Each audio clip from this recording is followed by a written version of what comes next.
अस्सलाम वालेकुम नाजरीन, आप देख रहे हैं नया पाकिस्तान और मैं हूं शहजाद इकबाल। आज़ाद जम्मू कश्मीर और सियालकोट में इलेक्शन शिकस्त के बाद नून लीग की सियासी हिकमत अमली और इंतखाबी बयानिए को लेकर कई सवालात खड़े हो गए हैं।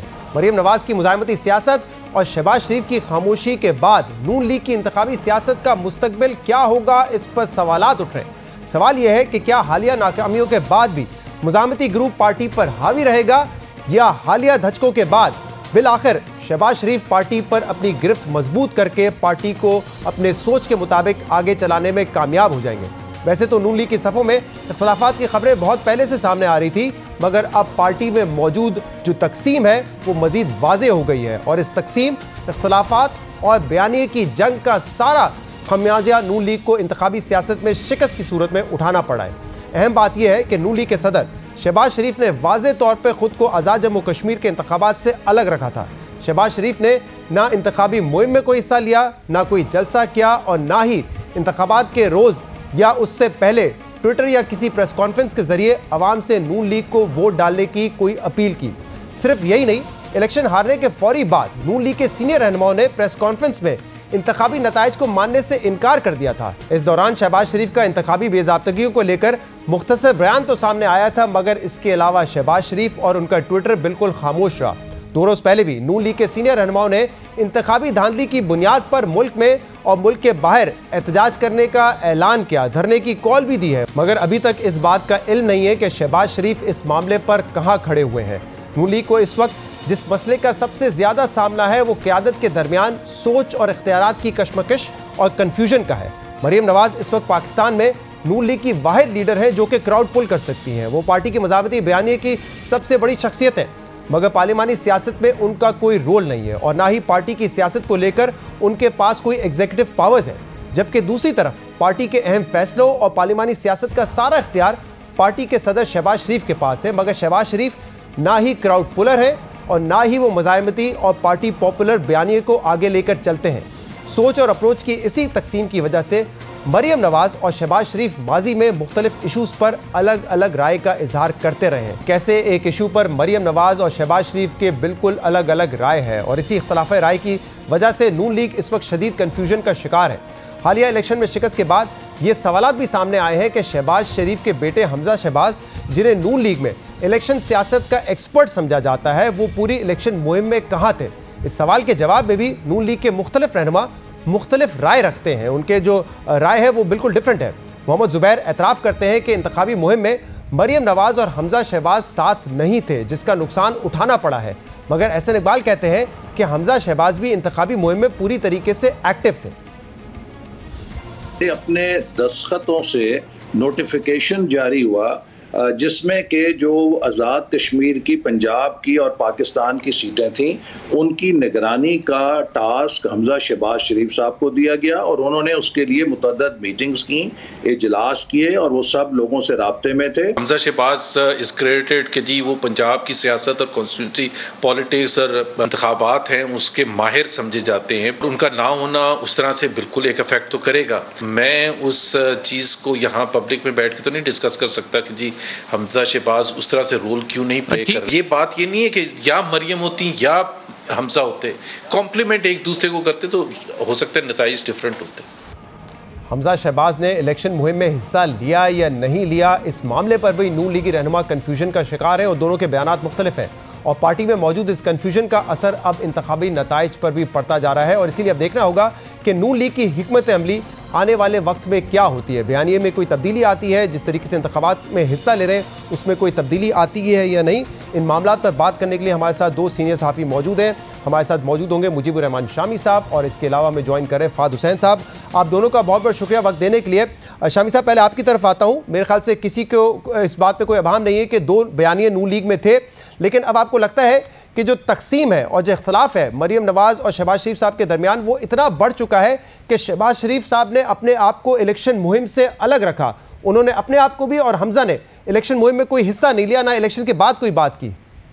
देखिए, इख्तलाफ राय तो मौजूद है, लेकिन वो इस हद तक चला गया है इस पर यकीन नहीं किया जा सकता। ये आज़ाद कश्मीर के इंतखाबात के बाद मेरी शहबाज शरीफ साहब से मुलाकात हुई, सलमान गनी साहब भी मौजूद थे और हमने तफसील से तबादला ख्याल किया, तो उनकी एक अपनी राय है, लेकिन कोई ऐसी सूरत मैंने नहीं देखी कि वो दिल बर्दाश्ता हो गए हों या अपने आप को अलग कर रहे हों। तो मेरा ख्याल ये कोशिश जो है उनकी होगी कि पार्टी में यकसुई पैदा हो जाए, क्योंकि ये जो बयानिया का मामला है ये एक अब नजरी बहस है। जब आप प्रैक्टिकल पॉलिटिक्स में आते हैं तो आपको फिर अपना मंशूर देना पड़ता है, उसमें वादे करने पड़ते हैं, लोगों के मसाइल पर तवज्जो देनी पड़ती है, अपनी कारकर्दगी जो गुज़श्ता हो उसका जिक्र करना पड़ता है, उसके कई लवाजमात होते हैं। आप महज नजरी बहसों में उलझ के नहीं रह जाते। तो मेरा ख्याल है कि ये दोनों जो मकातिब फिक्र हैं वो इस बात पर काबू पा लेंगे, क्योंकि दोनों जो हैं अगर काबू नहीं पा सकेंगे तो खसारे में रहेंगे। ये हकीकत उनकी निगाह से ओझल नहीं हो सकती और हरदम उनको उनके सामने है और उनको इकट्ठा रखे हुए हैं। लेकिन शाफी साहब, क्या जब आपकी मुलाकात हुई तो ये वजह आपने जानने की कोशिश की कि एक बड़ा इंपॉर्टेंट इलेक्शन था आज़ाद जम्मू कश्मीर का, मरियम पूरी कैंपेन को लीड करती रही, लेकिन शहबाज शरीफ साहब कैंपेन से पहले भी चुप रहे, इलेक्शन के दिन भी खामोश रहे और जब नताइज आए उसके बाद भी मुकम्मल तौर पर खामोश है। ये वजह जानने की कोशिश की आपने शहबाज शरीफ साहब से? देखिए, एक तो उनकी कमर की तकलीफ है, तो उनका ख्याल था कि ज्यादा वो पहाड़ी इलाकों में सफर नहीं कर सकेंगे। दूसरी बात यह कि जब मरियम इसको लीड कर रही थी कैंपेन को, और अगर वो भी जाते तो उससे कंफ्यूजन में इजाफा होता, यानी उससे नुकसान होता।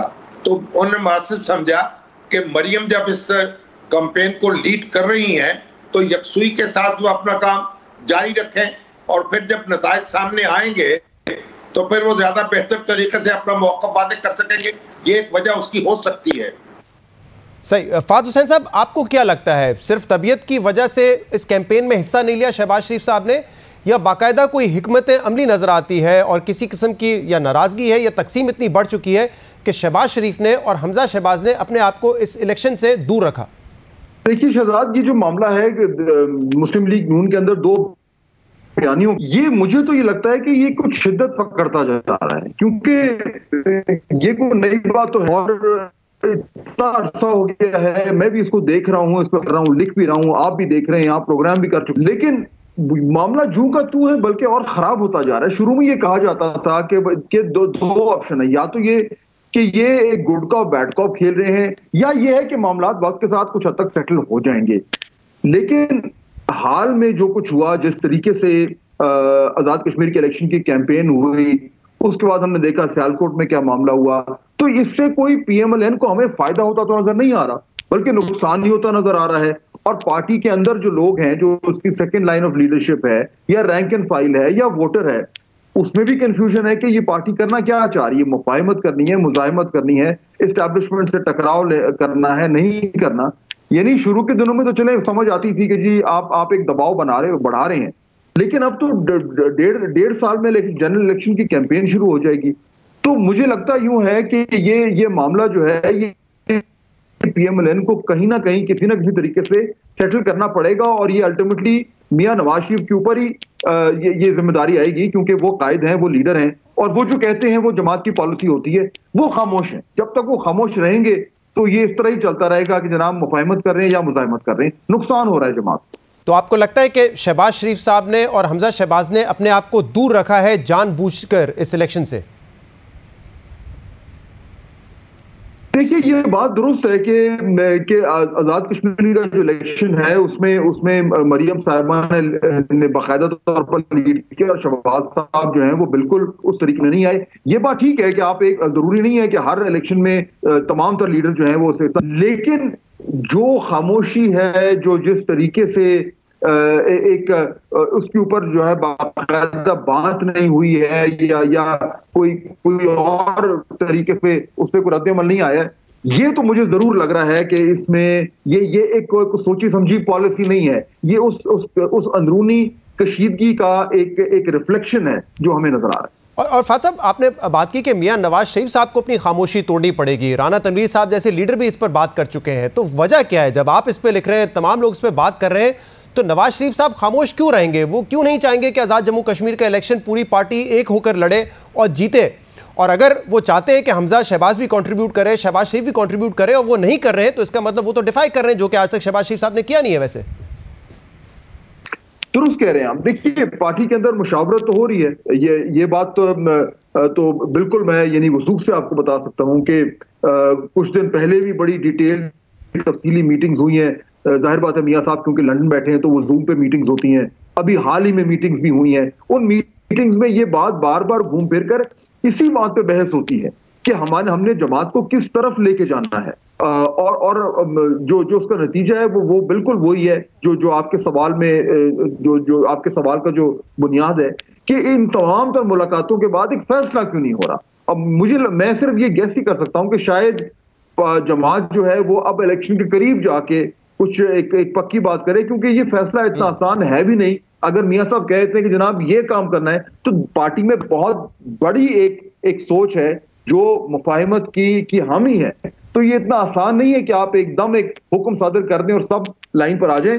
ये एक मसला है, इसको टैकल करने की जरूरत है। शामी साहब, जो मरियम नवाज साहबा का एक मुज़ाहमती बयानिया है, आपके ख्याल में पार्टी को उसका अब तक फायदा हुआ है या नुकसान हुआ है? देखिए, उसका इस हद तक तो फायदा हुआ है कि मरियम नवाज जहां जाती हैं लोग उनको सुनने के लिए जमा होते हैं। तो सियासत जो है वो बुनियादी तौर पर तो लोगों को इकट्ठा करने का नाम है, और लोगों को इकट्ठा करने में उन्होंने बड़ी कामयाबी हासिल की है। लेकिन ये जो मज़ाहमती सियासत है और इंतखाबी सियासत है, इनके अपने अपने तकाजे हैं और इनके अपने अपने रास्ते हैं। अगर वो अपनी ताकत को इंतखाबी जीत में कन्वर्ट करना चाहेंगी तो फिर उस पर नजरसानी करनी पड़ेगी।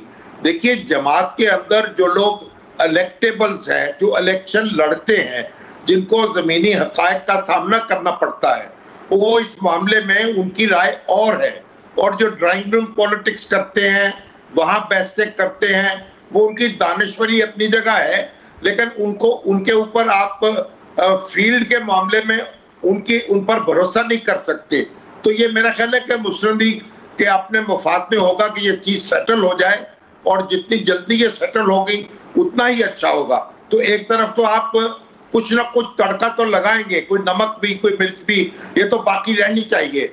लेकिन सब्सटेंस जो है, कोई आया, कोई आप जहाद का ऐलान करने जा रहे हैं, क्या आपने कोई तहरीक चलानी है? भाई, आपने वोट लेने हैं लोगों से, लोगों ने अपनी राय का इजहार करना है, और आपके मद्दे मुकाबिल जो है वो सियासी रहनुमा है।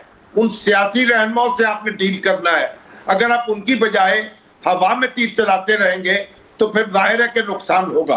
अच्छा शामी साहब, जब इलेक्शन कैंपेन्स होती हैं, जलसे होते हैं, तो उसमें पॉलिटिकल पार्टीज जो हैं वे फॉरवर्ड बताती है, ख्वाब बेचते हैं, सेल करते हैं। इमरान खान साहब ने बखूबी किया कि 90 दिन के अंदर हम क्या क्या बड़े बड़े काम कर देंगे।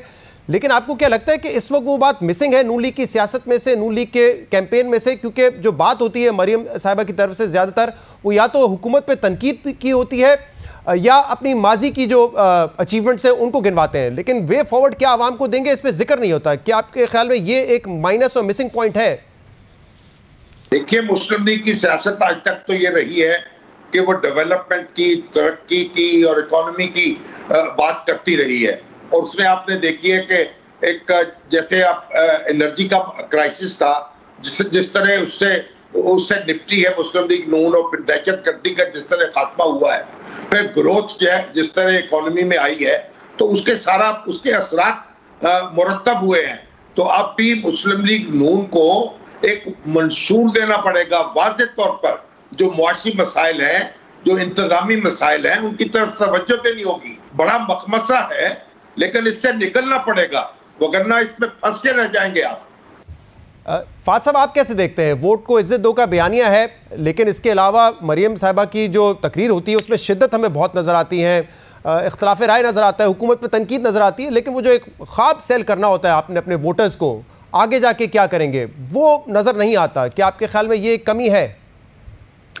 देखिए शहजाद, ये बात आपकी दुरुस्त है कि PMLN की सियासत जो है वो जब से जो है वो मियां नवाज शरीफ साहब की गवर्नमेंट खत्म हुई और उनको डिस्क्वालीफाई किया गया, उसके बाद से उसमें जो शिद्दत आई है वो खत्म होने का नाम नहीं ले रही। अच्छा, अब खत्म कब होती है?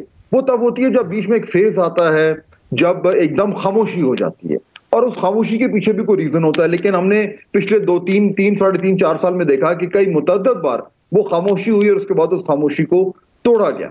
आपने अभी सवाल किया था, मेरे ख्याल में वो बड़ा अहम है कि इस मुज़ाहमती पॉलिसी से पीएमएलएन को फायदा क्या हुआ है, और ये वो सवाल है जो मेरे ख्याल में पीएमएलएन के अंदर भी पूछा जा रहा है और उस पर बहस भी हो रही है।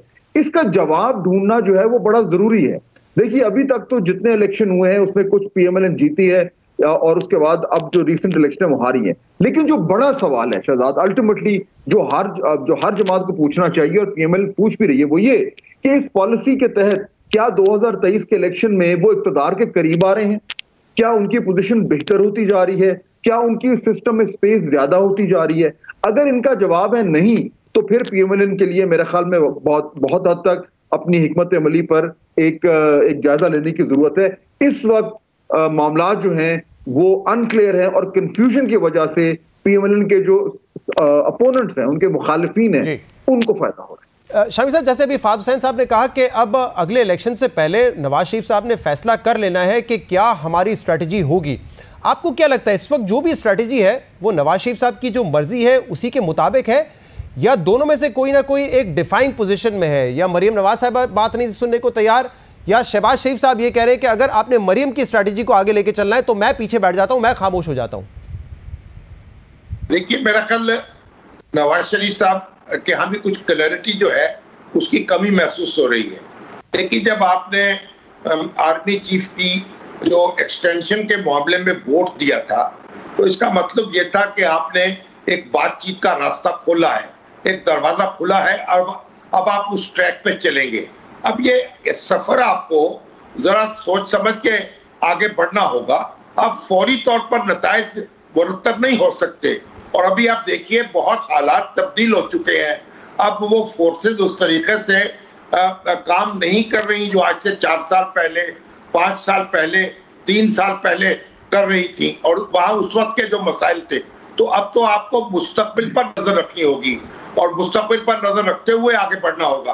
तो मरियम नवाज जो है उनकी अहमियत अपनी जगह है, उनकी अपील अपनी जगह है, लेकिन वोट में ट्रांसलेट भी तो होनी चाहिए ना। और इसीलिए जो लोग इलेक्शन लड़ते हैं उनकी राय को आप कैसे नजरअंदाज करेंगे?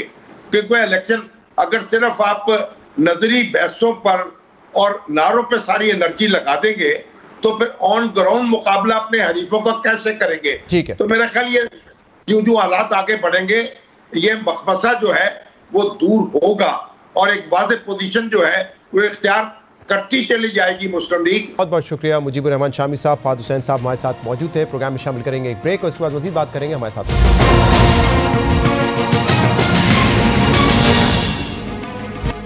वेलकम बैक नाज़रीन। सिंध में कोरोना की सूरत हाल को देखते हुए सिंध हुकूमत ने कल 9 दिन के लिए पार्शल लॉकडाउन का फैसला किया था, जिसमें जो सख्तियां हैं वो मजीद बढ़ा दी गई हैं। लेकिन साथ साथ ये भी कहा था कि जो एक्सपोर्ट ओरिएंटेड इंडस्ट्री है, जो बंदरगाह है, स्टॉक एक्सचेंज और बैंक्स हैं जो कि वफाकी हुकूमत के अंडर आती हैं, उनको खुला रखा जाएगा। और ये भी कहा था कि जो ज़रूरत की दुकानें हैं यानी कि ग्रोसरी स्टोर्स, वेजिटेबल मार्केट या गोश्त की दुकानें, ये भी शाम 6 बजे तक खुली रहेंगी। और इसके बाद कल हमने देखा था कि वफाकी हुकूमत की जानिब से रद्द अमल भी आया था, जब फवाद चौधरी ने यह कहा था कि कोई सूबा अपना फैसला इनफरादी तौर पे नहीं कर सकता और ऐसे कोई फैसले नहीं होने चाहिए जिससे एक आम आदमी को मुतासर हो, जिससे उसका माश मुतासर हो।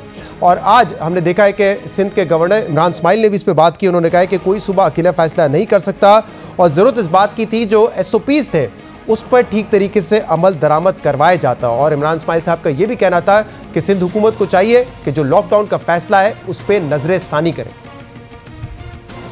कोई सूबा अकेला फैसला नहीं करता, ना करें ऐसे फैसले जिनसे सुप्रीम कोर्ट के जजमेंट का भी इनराफ हो, कर्फ्यू लाइक सिचुएशन पैदा कर दें मुल्क के अंदर, जो सूबा का इख्तियार नहीं है, भले 18वीं तरमीम के बाद भी नहीं आप ये कर सकते। SOPs के ऊपर पाबंदी करने के लिए जो मुमकिन है, जितनी सख्ती मुमकिन है वो करें। जो कुछ भी इक़दाम सिंध हुकूमत करेगी हम उनका साथ देंगे, माँ सिवाय बंदिश के। तो लॉकडाउन के ऊपर दोबारा मेरी गुजारिश है कि नजरसानी करें, SOPs के ऊपर फोकस करें। जो लॉकडाउन किया है उस पर नजरसानी करें, जो SOPs हैं उन पर अमल दरामद करवाएं। ये कहना था सिंध के गवर्नर इमरान इस्माइल का। आज हमने देखा कि मुर्तज़ा वहाब ने भी दोबारा प्रेस कॉन्फ्रेंस की और उन्होंने बताया कि कल जो नोटिफिकेशन निकला था उसमें कुछ तरमीम की गई है।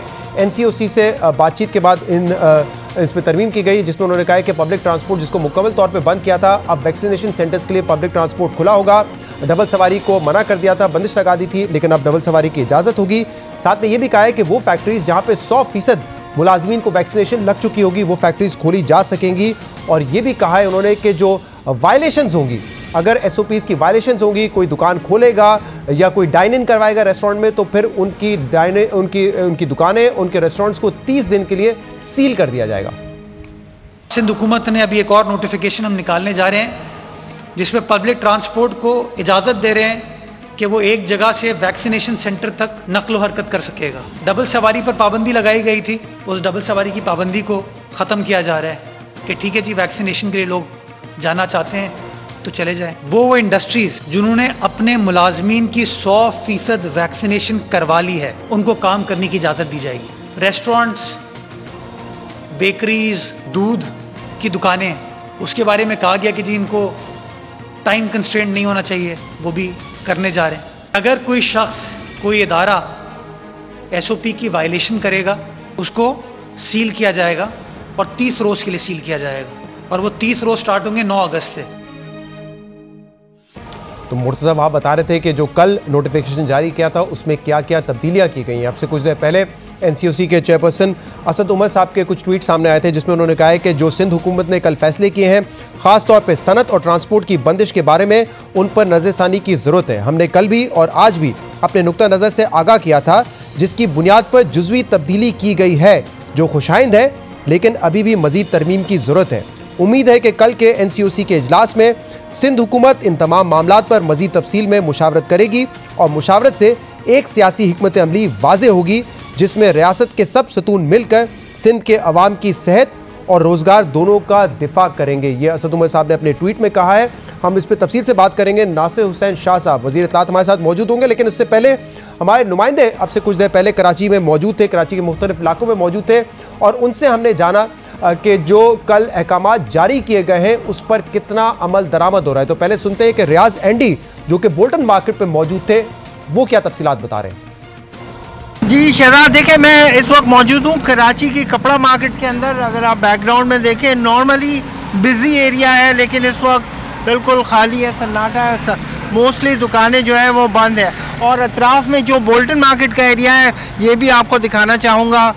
इसको भी अगर आप देखें तो ज़्यादातर जो दुकानें हैं वो आज बंद रही। एंड ये जो एरिया है ये कराची का, बल्कि पाकिस्तान का फाइनेंशियल सेंटर है। सैटरडे को नॉर्मली बंद होता है, लेकिन वहाँ से भी ट्रैफिक का फ़्लो नहीं है, तो वो आपको ये बता रहा है कि इस वक्त जो कारोबार की सूरत हाल है वो क्या है। लॉकडाउन का पहला दिन है एंड ज़्यादातर यही मंजर कशी हो रही है पूरे शहर के अंदर। ज़्यादातर कारोबार जो है वो बंद है। नॉर्मली ये वो गाड़ियाँ हैं शहजाद जिनके मज़दूर जो है वो अपना रोज़गार कमाते हैं और इन्हीं मार्केट्स के अंदर ये घूम रहे होते हैं और सामान की जो तरसील का काम कर रहे होते हैं और इससे अपनी रोज़गार कमाते हैं। लेकिन ये ज़्यादातर बंद है। जो लोग आ रहे हैं उनके कार्ड भी चेक करें, बिल्कुल चेक करें। आज बहुत रश है, आज वैक्सीनेशन लोग लगवा रहे हैं, आज बहुत लगवा रहे हैं, लगाने के। ज़्यादातर लोगों के पास है, ज़्यादा बहुत कम लोगों के पास है, ज़्यादा नहीं है। जो आ रहे हैं जिनके पास नहीं है उनका क्या कर रहे हैं? उनको भी हम लोग हिदायत कर रहे हैं कि लगवाएं, आप भी लगवाएंगे। कोई जुर्माना नहीं कर रहे, लेकिन SOPs वाला जो उनको ज़्यादा जुर्माना नहीं कर रहे, लेकिन उनको हिदायत कर रहे हैं कि लगवाएं आप। पूरी नफरी है यहाँ पर मौजूद जो चेक कर रही है, और अगर उनके पास नहीं है वैक्सीनेशन कार्ड और अगर गाड़ी में ज़्यादा लोग हैं तो वो चालान भी कर रहे हैं, अपनी जिम्मेदारी अदा कर रहे हैं। अब से कुछ देर पहले के मनाजर आपने देखे। रियाज एंडी बता रहे थे कि बोल्टन मार्केट के इर्द गिर्द क्या सूरत हाल है। तला हाशमी अब से कुछ देर पहले हसन स्क्वायर पे मौजूद थे, वहां उन्होंने क्या ऑब्जर्व किया, जानते हैं। मेरे ख्याल में आप कराची का ट्रैफिक देख रहे हैं, जो कि वीकेंड पे जो अमूमन होता है उससे कुछ कम है, लेकिन है। और हुकूमत ने जो ऐलानात किए थे कि मुकम्मल लॉकडाउन इम्पोज किया जाएगा, लोगों को घरों से बाहर नहीं निकलने दिया जाएगा, लोगों के वैक्सीनेशन सर्टिफिकेट चेक किए जाएंगे, उनको रोका जाएगा, पुलिस नाके पर उन्हें रोकेगी, अमली तौर पे ऐसा होता हुआ नज़र नहीं आ रहा। कराची में जो कोविड की शरह है वो 30% से ज़्यादा रही है। उसके बाद सिंध गवर्नमेंट बहुत ज़्यादा एक्टिवेटेड है। उसके बाद जो हेल्थ डिपार्टमेंट के लोग हैं, जो डॉक्टर्स हैं, उन्होंने उनकी रिकमेंडेशन पे जो लॉकडाउन करने का कहा गया था, लॉकडाउन की इम्पोजिशन इस तरह की गई है कि ज़ाहिर है पुलिस ने अपने नाके लगा दिए हैं। दुकानें जो मेन शाहराहों की हैं, मरकज़ी शाहराहों की, उनको बंद कराया गया है।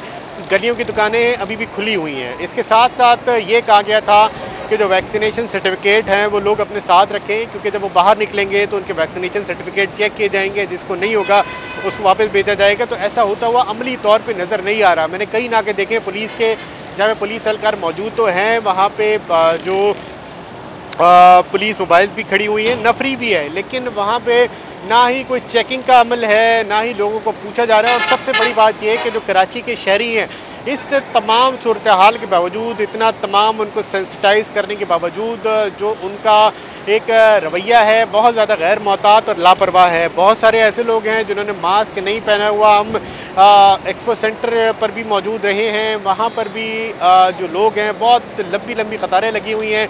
लोग वैक्सीनेशन के लिए तो आए हुए हैं, लेकिन कोई SOPs को फॉलो नहीं करा। नासिर हुसैन शाह साहब इस वक्त हमारे साथ मौजूद है। नासिर साहब, बहुत बहुत शुक्रिया, आपने हमें वक्त दिया। कल हमने देखा बिजनेस कम्युनिटी की जानिब से एतराज़ आया, कारोबारी तबका एतराज़ कर रहा था और वफाकी हुकूमत की जानिब से भी एतराज़ आया था। आज कुछ तब्दीलियाँ तो की गई हैं, लेकिन NCOC के चेयरमैन असद उमर साहब कहते हैं कि मज़ीद तरमीम की भी ज़रूरत है। क्या मुशावरत जारी है और क्या जो तरमीमी नोटिफिकेशन आया है उसमें मज़ीद तब्दीलियाँ भी की जाएंगी? बिस्मिल्लाहिर्रहमानिर्रहीम, अल्लाहुम्मा सल्ली अला मुहम्मदिन व आले मोहम्मद।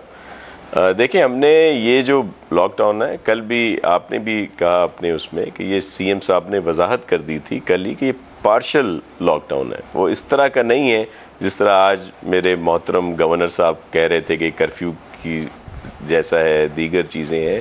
तो ये ऐसा नहीं है।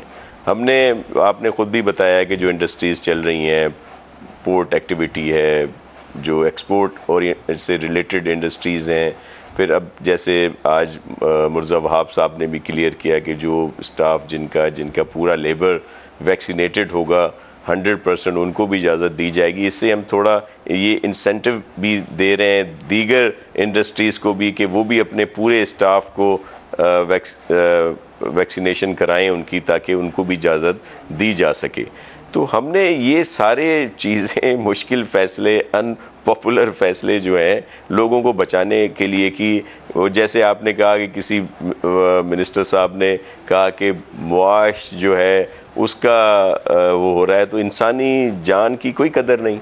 ये जो प्रेशर पड़ रहा है हॉस्पिटल्स पर, और ये सारी चीज़ें हेल्थ डॉक्टर्स ने, हेल्थ डिपार्टमेंट ने कहा कि इस तरह किया जाए। हमने सबसे मुशावरत की, तमाम पार्लिमानी लीडर्स को बुलाया, जिसमें PTI के लीडर भी थे, कारोबारी हजरात भी थे, फिर असद उमर साहब से भी CM साहब की बात हुई, फैसल साहब से बात हुई। नासिर साहब, अहम बात यह है कि बिल्कुल जानों की कीमत तो बहुत ज़्यादा है और इसीलिए हर कोई ये सवाल कर रहा है कि ये जो पार्शल लॉकडाउन का फैसला किया गया है, इससे पहले सिंध हुकूमत ने, सिंध इंतजामिया ने क्या SOPs पर अमल दरामद करवाने की कोशिश की या नहीं की? जैसे आज मुर्तज़ा वहाब कह रहे हैं कि 30 दिन के लिए दुकानों को सील कर दिया जाएगा, रेस्टोरेंट्स को सील कर दिया जाएगा जो SOP फॉलो नहीं कर रहे।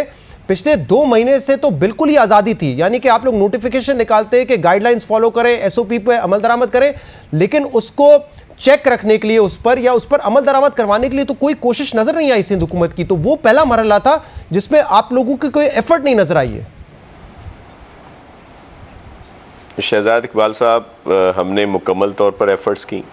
आपके मीडिया पे है कि यही हमारे मेहरबान जो हैं PTI से, MQM से, दीगर, उनकी तनकीद शुरू हो गई। ये तो जी मुआशी कत्ल कर रहे हैं कराची का। ये हमारे जो MQM के दोस्त हैं जो ख़ुद फ़िज़िकली कत्लेआम में मुलविस रहे हैं, यहाँ पे बोरी बंद, बत्ता और लोगों को, लेबर्स को जला दिया गया था इंडस्ट्रीज़ में, सब चीज़ें सबके सामने, वो भूल गए। ये इनके मैसेजेस की वजह से मैं कहता हूँ हम नाअहल हैं, हम बेवकूफ़ हैं, हम बदनीयत हैं, हमें जो मर्ज़ियाँ कह लें, लेकिन ये हमने अपने लोगों को बचाने के लिए, इसका स्प्रेड रोकने के लिए ये काम किया है। 5 दिन की बात है, 2-2 दिन तो NCOC के भी हैं हफ्ते में, 5 दिन हम मज़ीद कर रहे हैं और हम ये करके देंगे। ये NCOC हो, गवर्नर साहब हो, कोई भी हो, हमने इस स्प्रेड को रोकना है और ये देखें, ये आपके नुमाइंदे हमारे दोस्त हैं बता रहे थे कि कोई इस तरह की सख्ती नहीं हो रही, तो जाहिर है जो लोग हैं ये क्रिमिनल तो नहीं है ना, हमारे अपने, हम इनके बचाने के लिए फैसले नासिर साहब, आपकी नीयत पे शक नहीं किया जा रहा है कि आप फैलाव को रोकना चाहते हैं, ये जाहिर सी बात है आपकी तरजीह है, लेकिन जैसे कल मुराद अली शाह साहब ने भी कहा कि हमने कुछ फैसले करने में देर हो गई। अब देखें ना, बड़ी बड़ी मार्केट से आप मिसाल ले लें, सदर की मार्केट है, इलेक्ट्रॉनिक मार्केट है, तारिक रोड मार्केट है। सर सवाल मेरा नासिर साहब ये है कि ये बड़ी बड़ी मार्केट्स में हम रोजाना वायलेशन देखते थे, लेकिन पिछले 2 महीने से ना कोई बड़ी मार्केट्स को सील किया गया, एक मार्केट भी सील करते तो दूसरी मार्केट्स में मैसेज जाता कि आप लोग सख्ती कर रहे हैं एसओपीज पर अमल दरामद करवाने की। फिर सड़कों पर देख लें, मसाजिद में देख लें, आप लोग अपनी टीम्स को वहां पर भेज सकते थे ताकि एसओपीज पर अमल दरामद करें, ये नहीं करवाया गया ना, तो यहां पर एफर्ट करनी चाहिए थी सिंध हुकूमत को। शहजाद भाई, अगर आप इजाज़त देंगे तो मैं आपको पूरी डिटेल जो मीडिया पे भी है, ऑन रिकॉर्ड है, नेशनल मीडिया पे, प्रिंट मीडिया पे, सोशल मीडिया पे, कि जो हमने स्टेप्स लिए हैं, जो मार्केटें सील की हैं, जो जुर्माने किए हैं, जो एक्शन लिए हैं, सब हैं। कभी नहीं हमने एक दिन हमारी इंतज़ामिया खामोश नहीं बैठी, लेकिन उसके साथ साथ ये जो, अब मैं क्या कहूँ उन्हें, हमारे पॉलिटिकली दोस्त जो हैं वो बाहर आके फिर जिस तरह की बात करते हैं, फिर वो उल्टी सीधी बातें करते हैं, दीगर पार्टीज ने नहीं किया। यही चीज़ लाहौर में हुई, इस्लामाबाद में हुई, एबटाबाद में, पेशावर में, कोयटा में, कभी पीपल्स पार्टी ने, PMLN ने, ANP ने, JUI ने इस तरह की बातें नहीं की। मैच्योर पॉलिटिशियंस हैं, मैच्योर पॉलिटिकल पार्टीज हैं। लेकिन मेरा सवाल उन पॉलिटिकल पार्टीज की तरफ से नहीं आ रहा है, मैं तो आपसे अपने तौर पे सवाल कर रहा हूं कि हम इस शहर में घूमते फिरते हैं, देखते हैं कि बड़ी बड़ी मार्केट्स में SOPs की गाइडलाइंस को फॉलो नहीं किया जाता, लेकिन वो मार्केट्स खुली रही हैं। आप मुझे बताएं ना, तारिक रोड बंद कर दिया, सील कर दिया आपने, क्या सदर की बड़ी बड़ी मार्केट सील कर दी, एक दिन भी ऐसा नहीं हुआ ना? शहजाद भाई, ये बयानात किस पे आए थे? अभी कुछ अर्सा पहले ही मुआशी कत्ल का, दीगर चीज़ों का, हमारे बहुत से, आज गवर्नर साहब ने कहा कि अलीम आदिल CM साहब को पसंद नहीं है, ऐसी बात नहीं है, लेकिन उनके बड़े से बड़े बयानात हैं। इस पे बुलाया इसलिए उनको नहीं गया था कि पार्लिमानी पार्टीज़ के लीडर को बुलाया गया था, और वो बिलाल गफ़ार हैं, नहीं तो हमें अलीम आदिल साहब को बुलाने में, पॉलिटिकली तौर पर बात करने में कोई वर्ज नहीं। लेकिन ये सब ने, मैं आपको कल आप प्रोग्राम कर लें, मैं आपको इनके वो क्लिप्स भेजता हूं, ये जो हमने सख्तियां की थी SOPs पर अमल कराने के लिए, तो ये हजरात क्या फरमा रहे थे और क्या कुछ कह रहे थे सिंध हुकूमत के लिए। अगर वो कोई एतराज उठा रहे हैं और गलत एतराज उठा रहे हैं, तो उसका मतलब ये तो नहीं ना कि इंतजामिया अपना काम नहीं करना छोड़ देगी। वो PTI में तो बहुत सारे लोग 18वीं तरमीम के भी खिलाफ है, तो ऐसा तो नहीं है ना कि आप भी उनके दबाव में आके 18वीं तरमीम के खिलाफ बात करेंगे। हुकूमत ने अपने फैसले करने, इंतजामिया ने अपने फैसले करने। मेरा सवाल सिर्फ ये है कि जिन SOPs पर आप कह रहे हैं कि हम अमल दरामद करवाएंगे, सील कर देंगे, वो हमें पिछले 1.5-2 माह में उतनी तेजी नजर नहीं आई इंतजामिया की जानिब से। ये आप ताजिर बिरादरी से पूछिएगा कि उनके ऊपर कोई एक्शन हो रहे थे या नहीं हो रहे थे, वो आपको पूरी तफसील बता देंगे। हमसे, हमारे तो अभी इस वक्त वो हमारे मुखालिफ ही है ना, हम उनको अपना समझते हैं। मैं आज भी आपके प्रोग्राम में कहता हूं कि हमें उनके लिए बहुत एहसास है। अब जो सिंध हुकूमत ने सिंध बैंक के थ्रू जो उनको देने की कोशिश की है, और जो हमारे टैक्सेस हैं उनमें रिलीफ देंगे, वो जो इंटरेस्ट है वो हम बेयर करेंगे, दीगर चीज़ें होंगी जो हम उनको सपोर्ट करेंगे। लेकिन नासिर साहब देखिए, अब आप खुद कह रहे हैं कि आपसे शिकायत का एक, नासिर आप खुद कह रहे हैं कि आप देंगे। अब जो मुकम्मल लॉकडाउन था उसको 1 साल हो चुका है, जो मुकम्मल लॉकडाउन था 1 साल हो चुका है, किसी के किराए को माफ नहीं किया गया, ना उनमें उनकी मदद की गई, ना लोन्स के हवाले से, ना टैक्सेस के हवाले से। अभी भी हम 1 साल के 1.5 साल के बाद ये बात करें कि ये देंगे, ये तो हो जाना चाहिए था ना। एक ताजिर आप पे क्यों भरोसा करेगा? अभी भी आप ये करें हम करेंगे उनके लिए, किया नहीं 1 साल में कुछ।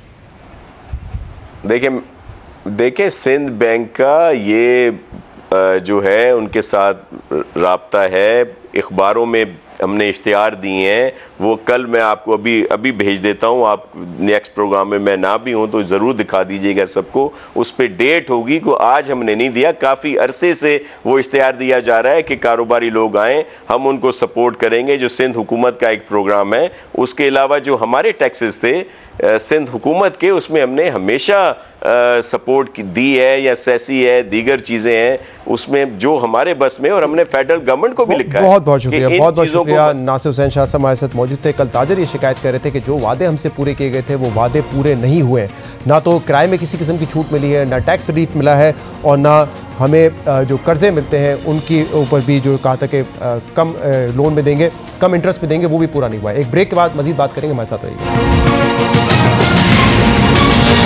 Welcome back. भारतीय हुकूमत ने एक बार फिर खेल को अपनी नफरत अंगेज सियासत की भेंट चढ़ाना शुरू कर दिया है। भारतीय क्रिकेट बोर्ड 6 अगस्त से शुरू होने वाली कश्मीर प्रीमियर लीग को नाकाम बनाने के लिए ओछे इकदाम कर रहा है। बीसीसीआई की जानिब से लीग में शामिल होने वाले गैर मुल्की खिलाड़ियों और गैर मुल्की बोर्ड पर दबाव डाला जा रहा है। गैर मुल्की इस्ताद से कहा जा रहा है कि अगर आपने कश्मीर प्रीमियर लीग में हिस्सा लिया तो आप पर भारत के दरवाजे बंद कर दिए जाएंगे और आप फिर कभी भारत में क्रिकेट की किसी सरगर्मी में हिस्सा नहीं ले सकेंगे। भारत की इस हरकत का पाकिस्तान क्रिकेट बोर्ड ने सख्त नोटिस लिया है। वफाकी वुज़रा और लीग की इंतजामिया की जानिब से भी भारत क्रिकेट बोर्ड को सख्त जवाब दिया गया है और सबसे मुस्बत बात यह है कि मुतअद्दिद गैर मुल्की खिलाड़ियों ने भी भारत के इस दबाव को मानने से साफ इनकार कर दिया है। कश्मीर प्रीमियर लीग पाकिस्तान और बिलखसूस आज़ाद जम्मू कश्मीर में नौजवान क्रिकेट टैलेंट को बेहतरीन मौके देने का एक अहम प्लेटफॉर्म है। इस लीग में मुजफ्फराबाद, रावलाकोट, बाग, मीरपुर, कोटली और इसके अलावा बैरूनी मुल्क कश्मीरियों की एक टीम मद्दे मुकाबिल होगी और हर टीम में कम से कम 5 मकामी कश्मीरी खिलाड़ी शामिल होंगे। ये लीग 6 अगस्त से 16 अगस्त के दरमियान आज़ाद जम्मू कश्मीर के दारुल हुकूमत मुजफ्फराबाद में खेली जाएगी। कश्मीर कमेटी चेयरमैन शहरियार आफरीदी ने पिछले साल दिसंबर में इस लीग को लॉन्च किया था, जबकि साबिक टेस्ट कप्तान वसीम अकरम इस लीग के वाइस प्रेसिडेंट हैं और शाहिद खान आफरीदी ब्रांड एम्बेसडर हैं। अहम बात यह है कि शाहिद आफरीदी, मोहम्मद हफीज़, फ़खर जमान और शोएब मलिक समेत कई पाकिस्तानी स्टार्स के अलावा मुतअद्दिद गैर मुल्की खिलाड़ी भी इस लीग में हिस्सा लेंगे, जिनमें जनूबी अफ्रीका के हर्षल गिब्स, श्रीलंका के दिलशान तिलकरत्ने और इंग्लैंड के मोंटी पनिसार और मैट प्राइस समेत 4 इंग्लिश खिलाड़ी शामिल हैं। और इन्हीं गैर मुल्की खिलाड़ियों की KPL में मुमकिन शमूलियत की वजह से भारतीय क्रिकेट बोर्ड ने इन गैर मुल्की खिलाड़ियों पर और इनके बोर्ड पर दबाव डालना शुरू कर दिया है। साबिक जनूबी अफ्रीका के क्रिकेट स्टार हर्षल गिब्स ने आज इस किस्म के भारतीय कोशिशों को एक्सपोज करते हुए ट्वीट किया कि BCCI की जानिब से पाकिस्तान के साथ सियासी एजेंडे को बीच में लाना और मुझे KPL खेलने से रोकना इंतहाई गैर ज़रूरी है। गिब्स ने लिखा कि भारतीय क्रिकेट बोर्ड की ये धमकियां इंतहाई मजाका खेज हैं कि अगर वो इस लीग में शामिल हुए तो उन्हें क्रिकेट की किसी सरगर्मी के लिए भारत में दाखिल होने की इजाज़त नहीं दी जाएगी। अल जज़ीरा की रिपोर्ट के मुताबिक भारतीय बोर्ड के सेक्रेटरी जय शाह ने जनूबी अफ्रीका के डायरेक्टर क्रिकेट ग्रेम स्मिथ को ये पैगाम पहुंचाया था, जिसके बाद ग्रेम स्मिथ ने गिब्स को BCCI का ये पैगाम पहुंचाया। इसी तरह इंग्लैंड क्रिकेट बोर्ड के एक लाइसेंस्ड एजेंट ने भी KPL के डायरेक्टर तनवीर खान को ईमेल की है, जिसमें बताया गया है कि BCCI के CEO ने ECB को ये तनबीह की है कि KPL के लिए कश्मीर जाना महफूज नहीं है और अगर इंग्लैंड का कोई खिलाड़ी KPL खेलने गया तो उसके बाद उस खिलाड़ी को भारत में दाखिले की इजाज़त नहीं दी जाएगी और उन्हें भारतीय क्रिकेट को लेकर कभी कोई काम नहीं दिया जाएगा। भारतीय क्रिकेट बोर्ड गैर मुल्की खिलाड़ियों को KPL में शिरकत से रोकने की कोशिशें कर रहा है, मगर अच्छी बात यह है कि इस दबाव के बावजूद हर्षल गिब्स और तिलकरत्ने दिलशान ने KPL के लिए पाकिस्तान आने की तस्दीक कर दी है, जबकि KPL की इंतज़ामिया दीगर खिलाड़ियों से भी, जो दीगर गैर मुल्की खिलाड़ी हैं, उनसे भी राब्ते में है। और भारतीय क्रिकेट बोर्ड की इन कोशिशों के बाद पाकिस्तान क्रिकेट बोर्ड ने सख्त रद्दअमल देते हुए ये भी कहा है कि कश्मीर प्रीमियर लीग PCB से मंजूर शुदा लीग है। BCCI का ये कदम मुकम्मल तौर पर नाकाबिल कबूल है और PCB ये मामला ICC के मुनासिब फोरम पर उठाएगा। इस हवाले से कश्मीर कमेटी के चेयरमैन शहरियार खान आफरीदी ने आज प्रेस कॉन्फ्रेंस की है, जिसमें उन्होंने कहा है कि भारत KPL की कामयाबी से खाइफ है। जब कश्मीर प्रीमियर लीग होगी तो कश्मीर का मामला उठेगा। KPL के खिलाड़ियों को PSL लेवल की सिक्योरिटी भी फराम की जाएगी। भारत पिछले कई सालों से मकबूजा जम्मू कश्मीर में इंसानी हकूक की धज्जियां उड़ा रहे हैं। कश्मीरियों से इनके हुकूक छीन लिए गए हैं और अब भारत गैर मुल्की खिलाड़ियों से भी इसी किस्म का रवैया अपनाना चाहता है। गैर मुल्की खिलाड़ियों को भी उनके हक से दूर रखने की कोशिश कर रहा है। इसमें मजीद बात भी करेंगे। हमारे साथ इस वक्त मौजूद है director operation Kashmir premiere league Taimur Khan. Taimur Khan साहब, बहुत बहुत शुक्रिया वक्त देने के लिए। सबसे पहले तो बड़ा अच्छा इनिशिएटिव है नए टैलेंट को, खासतौर पे कश्मीर के टैलेंट को सामने लाने के लिए, लेकिन भारत इसको नाकाम बनाने के लिए मनफी प्रोपागेंडा कर रहा है, मनफी हथकंडे अपना रहा है। ज़रा बताइएगा कि गिब्स के हवाले से तो बात हुई है, दिलशान के हवाले से बात हुई है कि वो दबाव में नहीं आ रहे और वो फिर भी इस लीग का हिस्सा बनेंगे। जो बाकी खिलाड़ी और बोर्ड है उनसे आपकी जो बात हुई है वहाँ से क्या फीडबैक आया है? Shahzad, thank you for having me. देखें, कश्मीर प्रीमियर लीग का जो असल मकसद है वो ये है कि हम कश्मीर के टैलेंट को सामने लेके आएँ। और कश्मीर के प्लेयर्स आके इस एक ऐसा उनको प्लेटफॉर्म दें जहाँ पे वो परफॉर्म करके इंशाल्लाह कल को पाकिस्तान की इंटरनेशनल टीम का हिस्सा बने। इसके अंदर थोड़ा सा हम लोगों ने ये किया कि फ़ॉरेन प्लेयर्स की PCB has been really kind कि उन्होंने हमें फ़ॉरेन प्लेयर्स अलाउ किया। एक फ़ॉरेन प्लेयर हर फ्रेंचाइज़ के साथ एसोसिएट हुआ। अनफॉर्चुनेटली जो रिसेंटली जो कल न्यूज़ ब्रेक हुई है और जिसकी अब उसके सारे प्रूफ्स भी सामने आ गए, विच इज़ ट्रू कि इंडियन क्रिकेट बोर्ड के जो सेक्रेटरी हैं उन्होंने प्रेशराइज़ किया इंग्लैंड क्रिकेट बोर्ड को, और जो 4 इंग्लिश क्रिकेटर्स थे 4 फ्रेंचाइज़ के साथ वो विड्रॉ कर गए because of that pressure. Tillakaratne Dilshan and Herschelle Gibbs will be part of Kashmir premiere League season 1।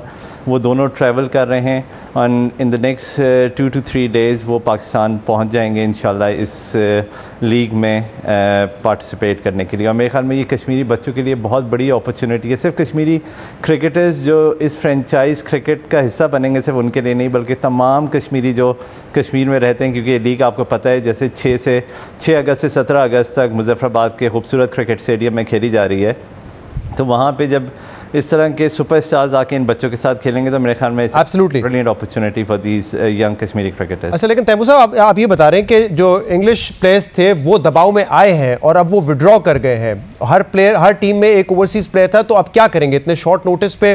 क्या कोशिश की जाएगी कि कुछ और ओवरसीज़ क्रिकेटर्स को लाया जाए, या अब आपके ख्याल में जो ये नेगेटिव हथकंडे अपना रहा है भारत, उसके बाद ये करना बड़ा मुश्किल हो जाएगा इतने शॉर्ट टाइम में? देखें, साउथ अफ्रीकन क्रिकेटर्स, हमें कुछ क्रिकेटर्स ने ओवरसीज़ क्रिकेटर्स ने फॉरेन क्रिकेटर्स ने रीच आउट किया है who still want to be part of Kashmir premiere league.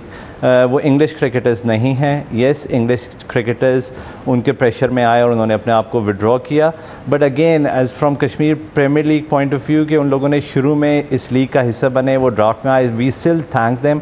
उनकी नीयत अच्छी थी, they wanted to come and be part of Kashmir premiere league. But unfortunate इस तरह से है शहजाद, क्योंकि देखें हमें ये चीज़ अंडरस्टैंड करनी चाहिए एट द सेम टाइम इन cricketers somehow or the other, franchise cricket 15 दिन 30 दिन की होती है, उसके बाद ऑल अराउंड जो भी इंटरनेशनल क्रिकेट हो रही होती है some how or the other इनको कोई कमेंट्री रोज़ में या कोचिंग रोज़ में ये इंडियन क्रिकेट के साथ some how or the other associated रहते हैं।